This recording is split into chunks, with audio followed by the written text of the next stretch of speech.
ഇന്നത്തെ ഞങ്ങളുടെ breakfast macaroni പാസ്തയാണ് കേട്ടാ. മാക്രോണി വെച്ചിട്ട് ഞാൻ പാസ്ത ആദ്യമായിട്ടാണ് ഇന്ന് ഉണ്ടാക്കുന്നത്. അപ്പൊ നമ്മള് പാസ്തയ്ക്ക് ആവശ്യമായിട്ടുള്ള മാക്രോണി ഞാൻ കുറച്ച് വെള്ളത്തിലിട്ട് തിളപ്പിച്ച് ഒന്ന് വേവിച്ചെടുക്കുന്നുണ്ട് കേട്ടാ. ആ വെള്ളത്തിൽ കിടന്ന് ഒരു 2 മിനിറ്റ് തിളച്ച് വന്നപ്പോഴേക്കും നമ്മളെ മാക്രോണി വെന്ത് വന്നിട്ടുണ്ടായിരുന്നേ. ഇനി ഞാനതൊരു അരിപ്പയിലേക്ക് ഊറ്റി ഒഴിക്കുന്നുണ്ട് കേട്ടാ. ആ മാക്രോണിയുടെ മേളിലേക്ക് ഞാൻ ഒരു ഗ്ലാസ് തണുത്ത വെള്ളം കൂടി ഒഴിച്ചു കൊടുക്കുന്നുണ്ട് കേട്ടാ. മാക്രോണി പരസ്പരം ഒട്ടി പിടിക്കാതിരിക്കാനായിട്ട് ഇങ്ങനെ ചെയ്താൽ നല്ലതായിരിക്കും. അതിനി ഒരു പാത്രത്തിലേക്ക് മാറ്റിയതിനു ശേഷം ഞാൻ ഒരു സ്പൂൺ എണ്ണയും കൂടി ഒഴിച്ചു ഒന്ന് നല്ലപോലെ മിക്സ് ചെയ്ത് വെക്കുന്നുണ്ട് കേട്ടോ. ഇനി ഒരു ചീനച്ചട്ടിയിൽ എണ്ണ ഒഴിച്ച് ചൂടാക്കി കുറച്ച് കപ്പലണ്ടി വറുത്ത് കോരി മാറ്റി വെച്ചതിന് ശേഷം അതേ എണ്ണയിലേക്ക് കുറച്ച് ബട്ടറും കൂടി ഇട്ട് കൊത്തിയരിഞ്ഞ വെളുത്തുള്ളിയും ഇഞ്ചിയും സവാളയും കൂടി ഇട്ട് നല്ലപോലെ ഒന്ന് വഴറ്റിയെടുക്കുന്നുണ്ട് കേട്ടോ. സവാളയുടെ കളറൊക്കെ മാറി നല്ലപോലെ ഒന്ന് വാടി വരുമ്പോൾ അതിലേക്ക് ഒരു 2 തക്കാളി ചെറിയ കഷ്ണങ്ങളാക്കി അരിഞ്ഞതും കൂടി ഇട്ട് കൊടുക്കുക കേട്ടോ. തക്കാളി ഒന്ന് നല്ലപോലെ മിക്സ് ചെയ്തതിന് ശേഷം അതിലേക്ക് കുറച്ച് ഉപ്പും കൂടി ഞാൻ ചേർത്ത് കൊടുക്കുന്നുണ്ട്. പിന്നെ നമ്മുടെ മാക്രോണി ഞാൻ വേവിച്ചെടുത്തതേ ഉപ്പിട്ട് തിളപ്പിച്ച വെള്ളത്തിലായിരുന്നു കേട്ടോ. അത് ഞാൻ നേരത്തെ പറയാനായിട്ട് വിട്ടുപോയതാണ്. ഇപ്പൊ നമ്മളെ തക്കാളി നല്ലപോലെ വെന്തുടഞ്ഞു വന്നിട്ടുണ്ട് കേട്ടാ.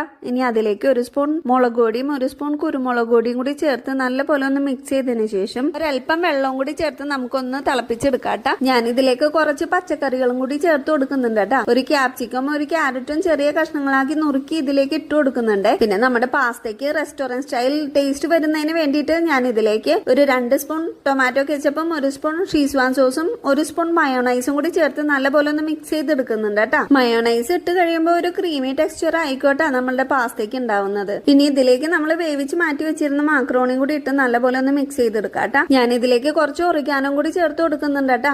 ഇതൊക്കെ ഇടണമെന്ന് യാതൊരു നിർബന്ധവും ഇല്ല കേട്ടാ. ഇതെന്റെ കയ്യിൽ ഉണ്ടായിരുന്നോണ്ട് ഞാൻ ഇട്ടതാണേ. ഇനി നമ്മൾ വറുത്തു കോരി മാറ്റി വെച്ചിരുന്ന കപ്പലണ്ടിയും കുറച്ച് മല്ലിയിലയും കൂടി ഇട്ട് കഴിഞ്ഞപ്പോഴേക്കും നമ്മളുടെ പാസ്ത ഇവിടെ റെഡി ആയി കഴിഞ്ഞാട്ടാ. എന്റെ അമ്മോ ഒന്നും പറയണ്ട, അപാര ടേസ്റ്റ് ആണ് കേട്ടാ.